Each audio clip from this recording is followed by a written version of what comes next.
Hi everyone, just thought I'd do a little COVID video update for getting our boats ready for when boating season opens.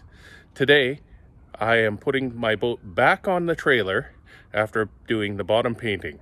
So you can do this in reverse should you wish to take your boat off and do the bottom painting on your boat.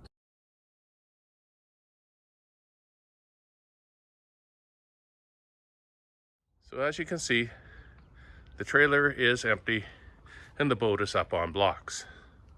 The trick is getting the trailer back underneath the boat with the blocks in the way. We get around this by using our carjacks.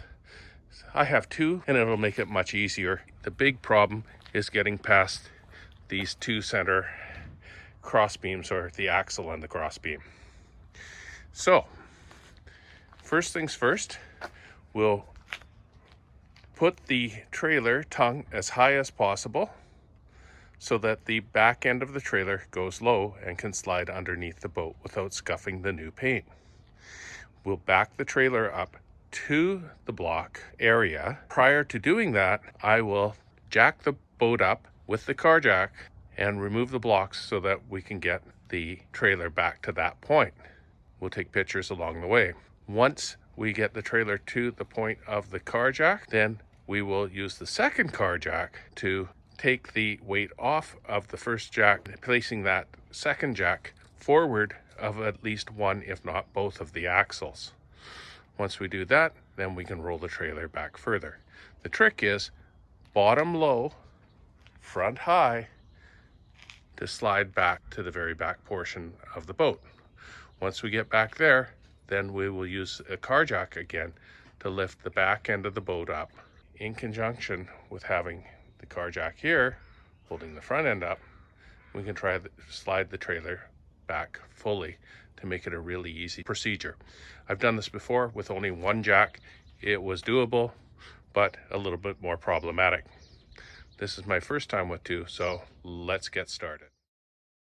So we're all ready to jack up the second jack to take the pressure off of the first one, and then we can get that much extra distance and rolling the trailer back to the first axle.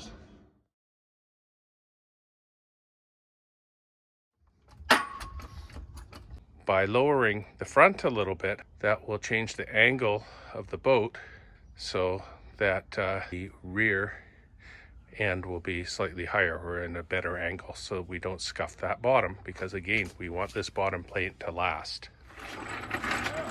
Okay, we're ready for the final step. Before we jack up the rear block, we have the trailer a little bit further forward than it needs to go, because we are now free of the axles and the crossbeam. So if I make the trailer and move it further back, like so, we will be able to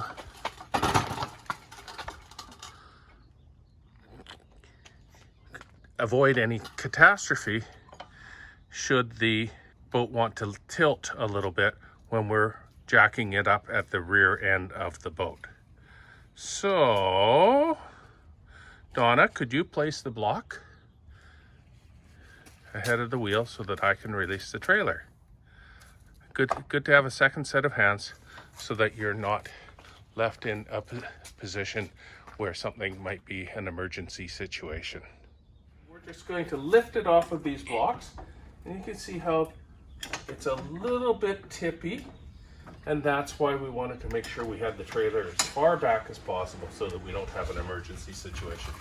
Now that these blocks are free and easy to come out, we can take this wood out of the way, roll the trailer back as far as she'll go, and we're good to go. We can touch up those last little bits of the bottom that didn't get painted because the blocks were in place, and we'll get back in the water by tomorrow. As you can see, we're back in the water. The paint's holding up well, and we hope that you found this video very helpful.